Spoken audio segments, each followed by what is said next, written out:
Welcome to the Navigating Cancer Together podcast. My name is Talea Dindy. I'm an 11-year cancer thriver, cancer doula, and owner of On the Other Side. I use my experience to help others get on the other side of cancer. Gaps between the guidance, emotional support, and education that are needed and what one receives can be huge. This podcast fills those gaps by sharing stories, resources, and information about all things related to cancer and wellness. I interview guests from all walks of life who are living with cancer, caregivers, and those who are thriving on the other side. Also, I talk with organizations, healthcare professionals, and experts in the health and wellness spaces who offer complementary and integrative care.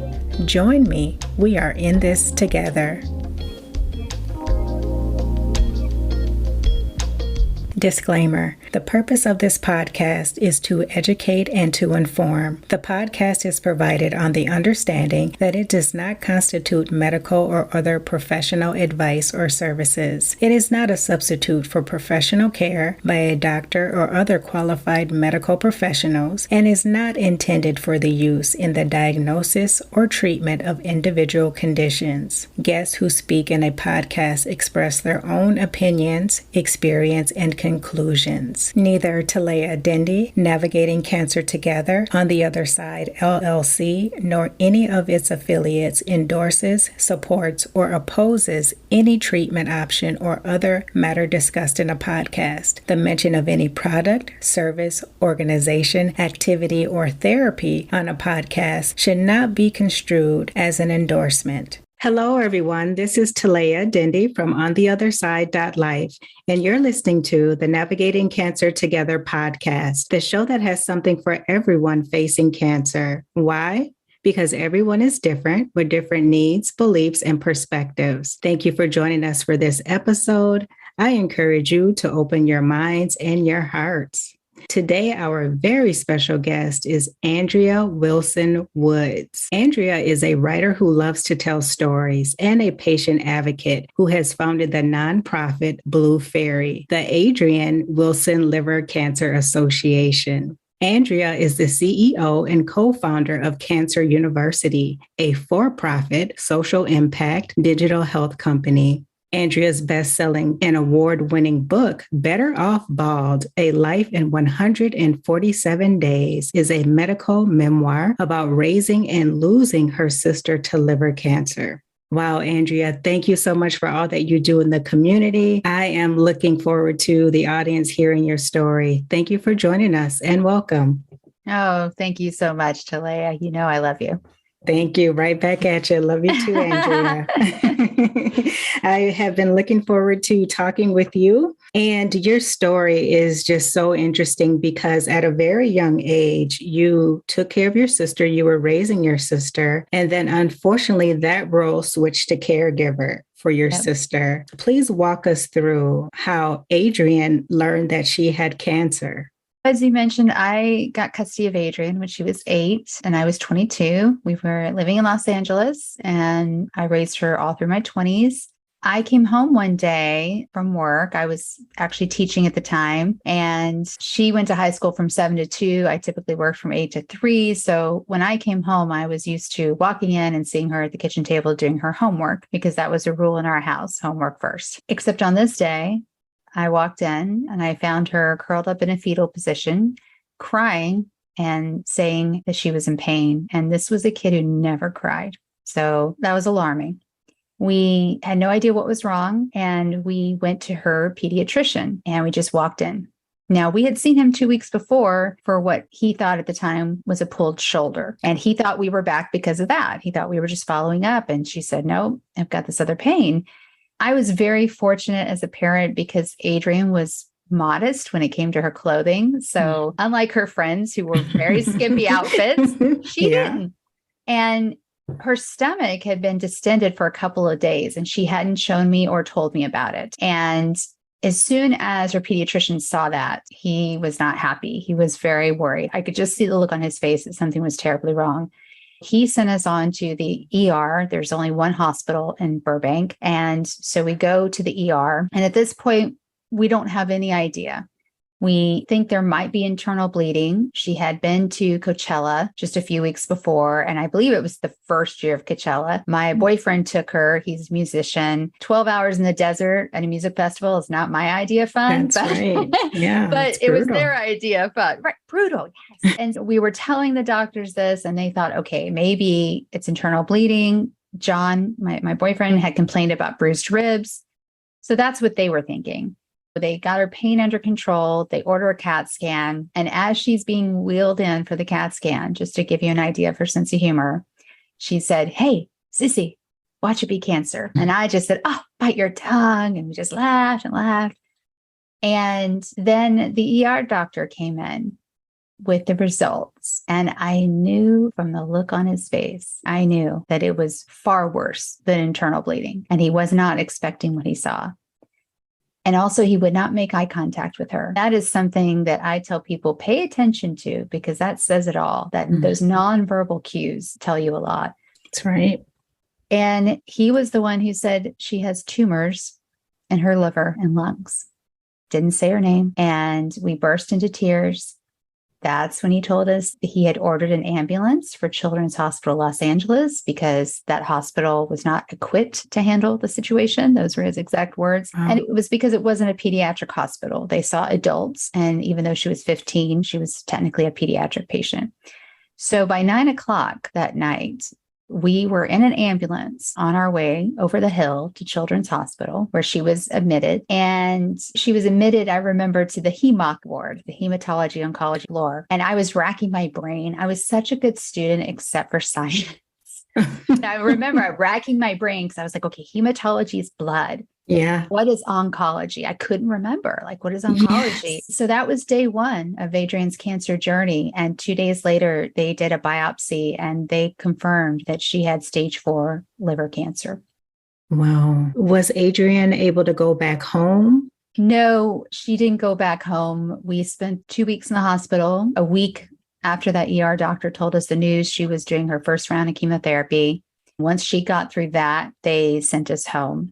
The entire cancer journey, for lack of a better word, only lasted 147 days.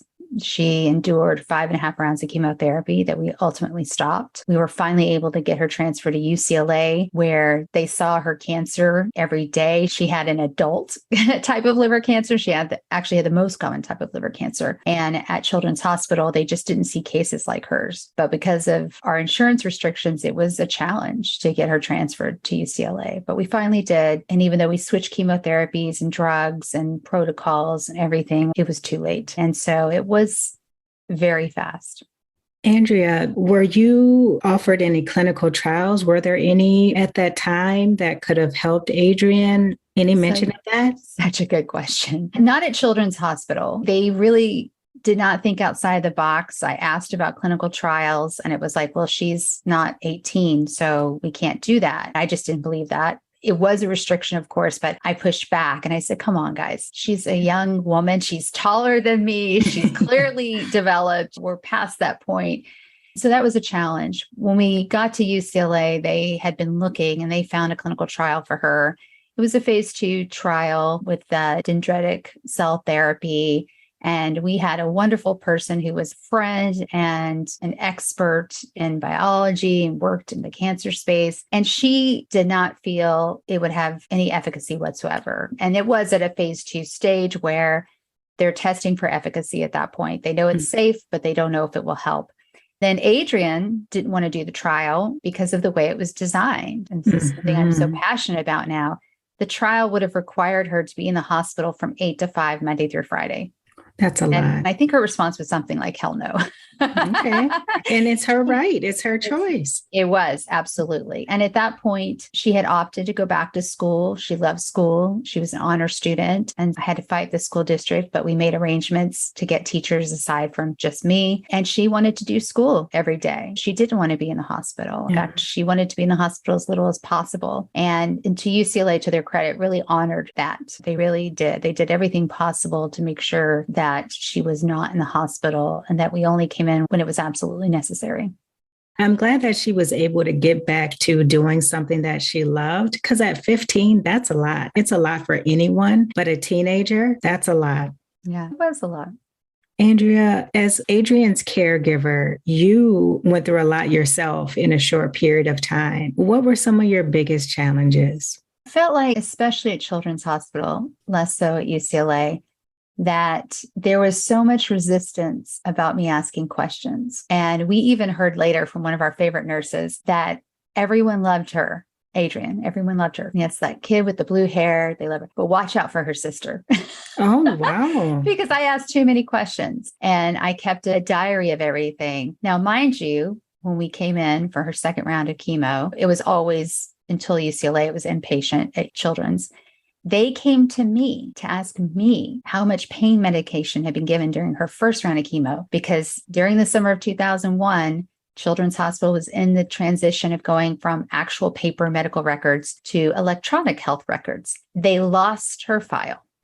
Wow. Lost it. So I was getting these little looks every time I wrote in our little journal, yet when push came to shove, they actually needed that information. It was really critical for her second round of chemotherapy. But I remember one time a nurse, or maybe it was a doctor, yelling at me for looking at her chart. What? It's my right. That's right. I can look at her chart. She can look at her chart as far as I'm concerned. So that, I would say, was one of the biggest challenges, and just constantly feeling like I had to fight for what to me were basic rights. And then also just getting her transferred to UCLA. That took 6 weeks that we did not have at that time. And it was because Adrienne was on the California version of Medicare called Medi-Cal. And there were a lot of restrictions and they were not going to approve the transfer. But again, UCLA, to their credit, made it work in such a way that the insurance finally said, yes, you can transfer her to UCLA.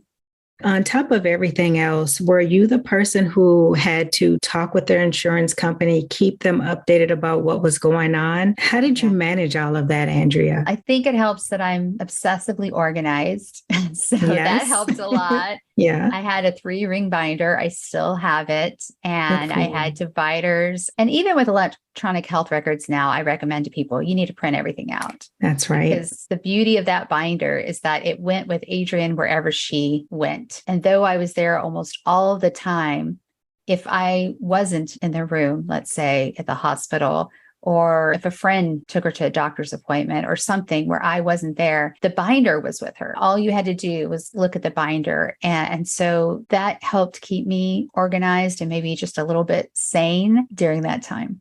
Andrea, your story really further sheds light on the fact that it's important to take your health into your own hands. Even though they have all these systems and charts and things, keep notes, write your questions down. That is so critical. And your story proves that even further because they had to come back to you. Yes. The problem child. I know, I was the problem sister, problem parent. Yeah. Yeah. And I think that came from 2 places. I grew up around doctors and hospitals because our mother was a nurse. So I wasn't intimidated by doctors at all. But also it just came from a place of curiosity. Like I wanted to understand, like, why are we changing the protocol? Why, when she checked in 2 hours ago, this is what was going to happen. And now you're changing the orders and you didn't tell us. So I was constantly asking why, because I just wanted to understand so I could manage everything better. Yeah, I love that. So be curious about what's going on with your health as well and why they're doing what they're doing. Ask those questions. Can't go wrong. Thank you for sharing that, Andrea. What advice would you give to cancer patients and caregivers based on what you've experienced personally? Always get a second opinion, and in many cases, get a third opinion.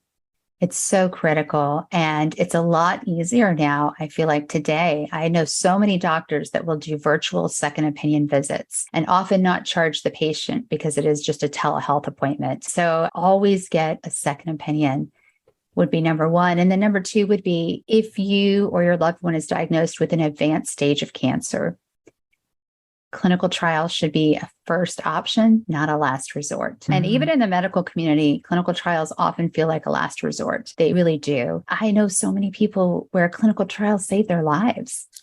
Save their lives. I know someone who was patient number 1 of a phase 1 trial that saved his life, but the doctor didn't tell him about it. His brother and his friend found the trial for him. Yeah, that goes to show you that, again, you have to take things into your own hands. Don't go crazy on Google, but make sure you get the information that you need. And like you said, get those second and third opinions because everyone is not offered that information. They should be. But as you just said, clinical trials weren't even offered to a friend of yours. Yeah. He had to find it himself. His family did. So Yeah. you just have to take the initiative and find people who will advocate for you as well. Yeah. You really have to be a force of nature. You really have to stand up for the patient because the patient's focus needs to be on getting well and resting. And often the patient doesn't have the time or energy to really participate in those conversations.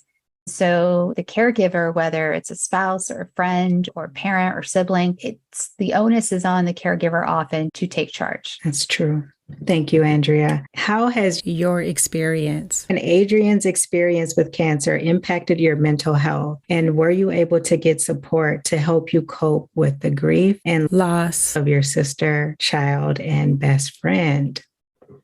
Oh my gosh, what a great question. Raising Adrienne, I'm going to get emotional, but that's okay. It's okay. Raising Adrienne was the best thing I've ever done in my life. Really, truly the best thing. And losing her was by far my greatest loss. And I did not feel like while she was undergoing treatment for cancer, there was no support. I'm sure there is now. I like to think there is, but you would think in Children's Hospital, there would be a parent support group. Yes. There wasn't. And I did go to a support group after she died, but ultimately stopped going because it just felt like I was treated a little differently because I wasn't her biological mother. I was going with my boyfriend, who was very much a father figure to her, and he felt the same way. Adrienne's death really tore us apart because I leaned into depression and sadness. That's how my grief expressed itself. With him, his grief was 100% anger, and he started drinking heavily. And the relationship only lasted 2 more years. And even those 2 years was just a stretch. Yeah, it was really rough. Yeah. Sorry to hear that. Even today, people still struggle to find the support that they need when it comes to emotional support, mental health. I'm finding that those things are still not readily available or even made known to the patient and their families. Oh, I totally agree. And something I did do for myself a year after Adrienne died, I was so suicidal. But I didn't have health insurance.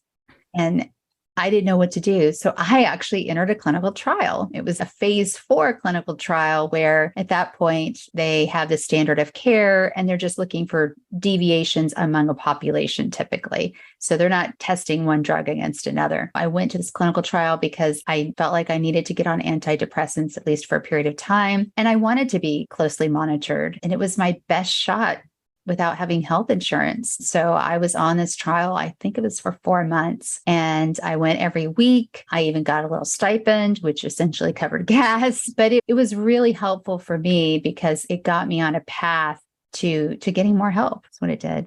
I want to applaud you, Andrea, for thinking outside of the box and figuring out how to get that support that you needed. You're like, well, I don't have insurance, but I know I need help. And you found a way. So I just want to applaud you for that. Even after everything that you went through, that takes a lot of courage. Thank you. Yeah. I like to think my resourcefulness is one of my best qualities. Yeah. Andrea, how are you doing today? You seem like you're doing really well today. As I read your bio, I shared with the audience all the wonderful things that you're doing, and we're going to get to that in a second. But today, how are you handling Adrienne's passing? The 20-year anniversary, which was a year ago this time of year, was very difficult. And I did not take the time to honor that, to appreciate it, and to give myself a little bit of a break. And I tell your audience that because I know myself well enough that I needed some time.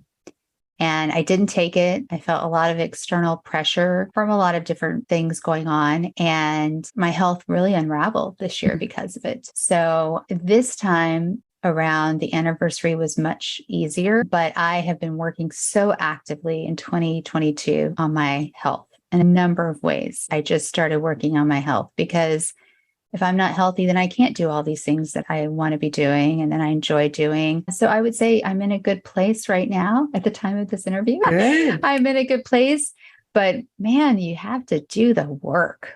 You have to do the work. And the work is not easy. No. And the work is not done in a day or a month. The work spans years. It does. It really does. Yeah. It's active, it's constant, but I'm in a much better place than I was a year ago. I'm so happy to hear that, Andrea. We need you to stay healthy. Keep taking care of you. Andrea, let's switch gears and talk about your nonprofit, Blue Faery. It is named, as I mentioned earlier, in memory of your sister, Adrienne. Please tell us what services Blue Faery provides for liver cancer patients and their caregivers. Sure. So Blue Faery's mission is to prevent, treat, and cure primary liver cancer, specifically hepatocellular carcinoma, through research, education, and advocacy. So we do have an annual research award that we give out to doctors and researchers who are doing really innovative research in hepatocellular carcinoma that goes out every spring on my sister's birthday. We also have an award that is specifically for patients diagnosed with liver cancer. It's called the Andrea Wilson Spirit Award. And that's a rolling award. If we have the cash, we do it. We actually just gave out another grant to a couple. The husband's battling HCC, is what they call it for short. And his wife is his primary caregiver. And that award it's not just that you need to have that diagnosis. It's also, what are you doing to advocate for yourself and others? Because sharing those stories is so important. Then we, of course, have lots of patient education. All of those materials are free. And we even ship worldwide for free as long as we have a valid address. That can be challenging in some countries, but, yeah, true. But most of the time we get a valid address, not always. And then we have other advocacy programs. We have a newer program that we launched a few years ago called Love Your Liver, which is a public awareness campaign that not only focuses on liver cancer, but liver disease that often leads to liver cancer. The thing about liver cancer is it is one of the deadliest cancers. It's the third most common cause of cancer deaths worldwide. It's on the rise. It's one of only a handful of cancers that's been on the rise in the US in the last 2 decades. Yet, it's also one of the most preventable cancers. So that's why we launched this public awareness campaign. And we have several campaigns that go on throughout the year. Thank you for sharing that, Andrea. Let's talk about that prevention. What are some things that people can do? Specifically for liver cancer? Yes. So liver cancer is typically, and again, I'm talking about the most common type, hepatocellular carcinoma, is typically caused sort of 3 buckets. Very tiny % of people, there are actually underlying genetic conditions. That is extremely rare, however. Another bucket is environment. So you can be exposed to toxins. Again, that's uncommon in the US. It is much more common, though, in other countries. For example, there's a fungus that has some connection to liver disease and cancer, and they're not quite sure, what that is. But it's not a fungus that we see here in the US. But the 2 main buckets are lifestyle choices and viruses. So in viruses, hepatitis B and hepatitis C can lead to primary liver cancer. And in fact, the doctors were so stunned by what they saw in my sister's biopsy. They were like, why is this 15-year-old Caucasian female who is otherwise totally healthy? Her blood work was actually good at that point, and she's never traveled outside the US. Why does she have primary liver cancer? They tested her for Hep B and Hep C, and she had both, and we never knew it. We never knew it. And hepatitis B is caused by the transfer of bodily fluids. That's why you often see it not just in sexual activity, but it can be passed from mother to child during childbirth. It's called vertical transmission, which is how they believe my sister got both viruses. And then hepatitis C has to be blood contact. It's rare. It's mother to child during childbirth. It's much more common with exchange of needles, IV drug use, or I know a nurse that just got a bad stab while working at the hospital, ended up with hepatitis C. The good news is hepatitis B has vaccination. Everyone should get it. Hepatitis C has all these curative drugs that didn't even exist 8 years ago. So get tested. Get a test for hepatitis B and hepatitis C. It's a one-time test. It's a blood test. It's easy. You have to ask for it. And if you're an adult and you've never had the hepatitis B vaccine, that will really vary depending on your age. you should get it. That last bucket is much harder and way more challenging, and that's lifestyle choices. I think most of us, at least I did, the one thing I knew about liver cancer was alcoholism. And even though that's not necessarily the primary cause, of course, if you drink too much, your liver will suffer and you will be at higher risk for liver cancer, certainly for liver cirrhosis. The other big change that's really shifted in the US in just the last few years is before 2020, the most common cause of primary liver cancer was typically baby boomers who had hepatitis C that then damaged their liver, which turned into liver cancer. Now it is non-alcoholic fatty liver disease, or NASH, which is a subcategory of that. Essentially obesity. Yeah, I was going to say diet. Yes, diet and exercise. And obesity is linked to not just liver cancer, but a total of 13 types of cancer. But with liver cancer, there's almost a correlation because they can see when you have excess fat on your liver. Some doctors now just call it fatty liver disease for short. The good news is that's preventable. And then even if you have it, it's often reversible if you catch it early enough. But it really just comes back to diet and exercise. It really does. And as long as obesity continues to rise in the US and many other countries, liver cancer isn't going anywhere. Yeah. Stay away from the processed foods, fast foods. Try to eat a lot of fruits and vegetables and, move your body. Move your body. It doesn't have to be excessive. It really doesn't.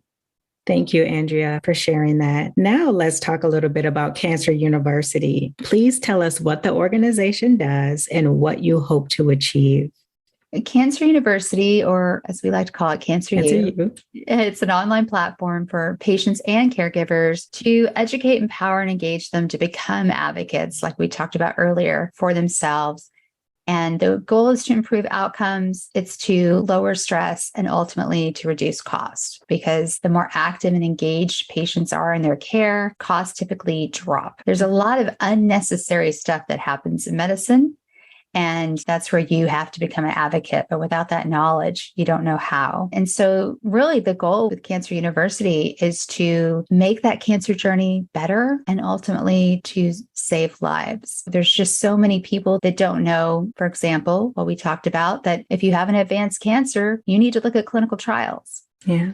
So many people don't know to get a second opinion, or they're afraid of hurting their doctor's feelings. So with Cancer U, we have this platform where we have a community, we have coaching, and we have courses.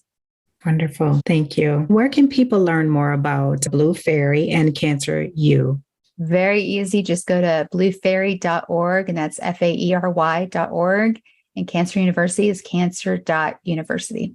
Thank you. Now let's talk more about your book, Better Off Bald. What motivated you to write the book, and what do you hope readers take away from reading the book? I always knew I was going to write a story about me and my sister. And I had even started writing little bits and pieces in my mid-20s. That's my background. I love to write.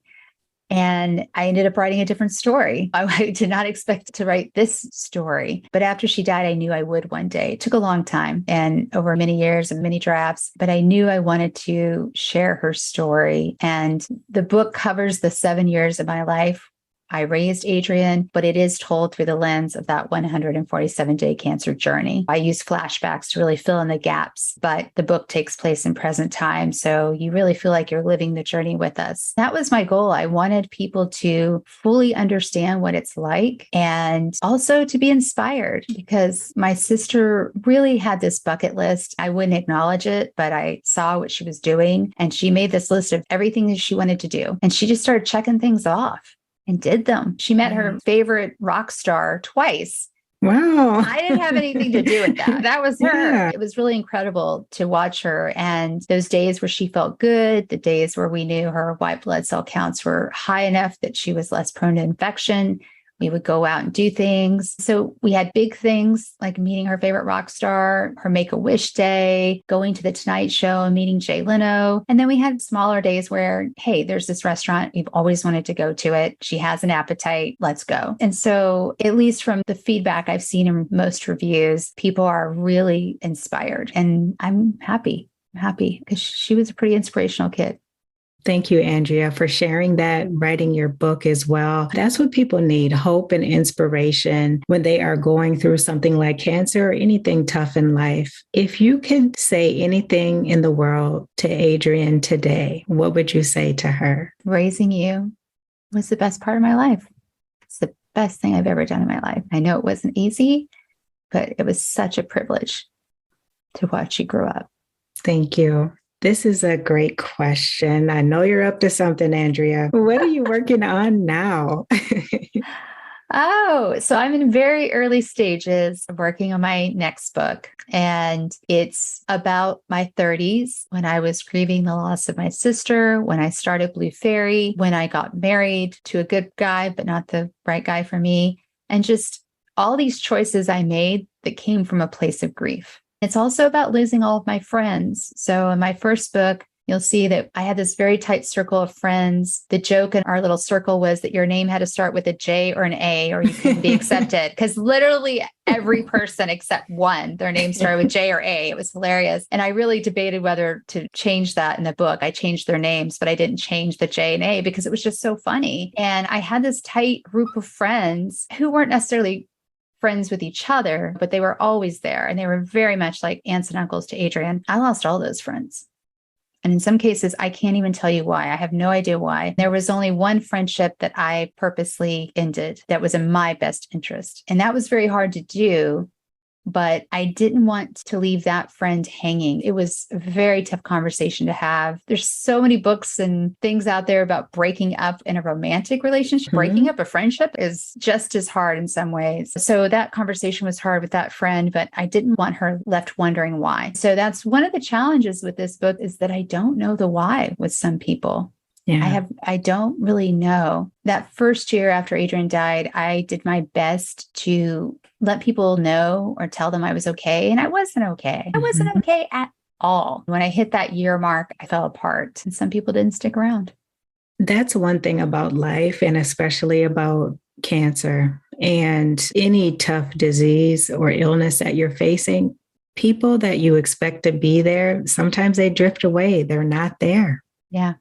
And many people experience that. And, that is another form of grief. Yeah, it is. Mm-hmm. I think that was something I'm still wrapping my head around too, is those people were there with Adrienne. They were there. Some of them started dropping off, but in the end, all of them said goodbye to her before she died. And yet after she was gone, that's when I started losing my friends. Yeah, that's not easy. So that's the next book I'm working on. Just covers my 30s and grief and how I found myself in a marriage that wasn't the right marriage for me. Do you have a title for your book? I do. I'm not going to share it though. Okay, that's okay. We just have to wait. We have to wait. Okay, wonderful. Yeah, I have a title. Great. I look forward to that book as well, Andrea. Before we end, I'd like to ask my guests 2 questions. The first one is, what is something that people often misunderstand about you? Oh, that my directness and my bluntness is somehow an indication that I don't like you or that I'm just a rude person. So I have really learned to just cherish people who get me, because I'm not afraid to call something out, especially professionally. And some people take that the wrong way. Other people really love it because they're the same. I love it because at least you know what the person is thinking. Also, that's an easier way to solve a problem or issue. Right? Just say it and talk about it, and don't beat around the bush and play games. Just say what it is. And hopefully you have enough respect for each other to talk about it, figure it out how to fix it, and move on. Amen, man. Yes. Yeah. Andrea, the other question is, if you could live anywhere in the world, where would it be and why? One day I will get there. If this were a video, I would show you the background because I do have it as a background. I want to end up one day in my old age in Gold Beach, Oregon. It's on the southern coast of Oregon. It's about 5 hours from Portland. It's an hour from the California border. That's how far south it is. It's this little bitty town. It's where the Rogue River meets the Pacific Ocean. It's just beautiful and quiet. And yet there's this very active literary community there. It's just beautiful. And I have been there during the worst time of year. So it does get about 90 inches of rain. Oh my goodness. But most of that rain is in a 3 to 4 month period during the winter. And that's the one and only time I've been there. I'm still in love with the place. I need to go there in the summer when it's beautiful, but it's called the cool tropics because I think the hottest it ever gets in the summer is like 76 degrees or something. Oh, wow. So really beautiful, moderate weather. Great wine is able to grow there because of the weather and the people. It's a very small community, but there's something about that water and the views and the quiet. So Nice. That would be my place. It sounds peaceful. It is. Thank you, Andrea, so much for sharing that with us. It has been a pleasure talking with you. I could talk to you all day. Thank you so much for sharing your story, for sharing Adrienne's story and all your wisdom, and also being vulnerable with us and just letting us know what it's really like to be a caregiver. And I appreciate you. Thank you.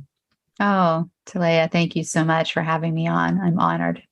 My pleasure. Before we end today, I would like to give a shout out to the listeners. Thank you so much for joining us. If you enjoyed this episode, please share, follow, or subscribe so that you can easily find my podcast and listen again. That is it for this Wednesday. And until next time, let's keep navigating cancer together. Take care. Thanks for listening to this episode of Navigating Cancer Together. I hope you enjoyed it. Please be sure to subscribe, and if you enjoyed the show, please share or tell your friends and family about it. For notes from the show and previous episodes, visit ontheotherside.life and check out the podcast section. I would love it if you joined us for the next episode. Talk to you soon.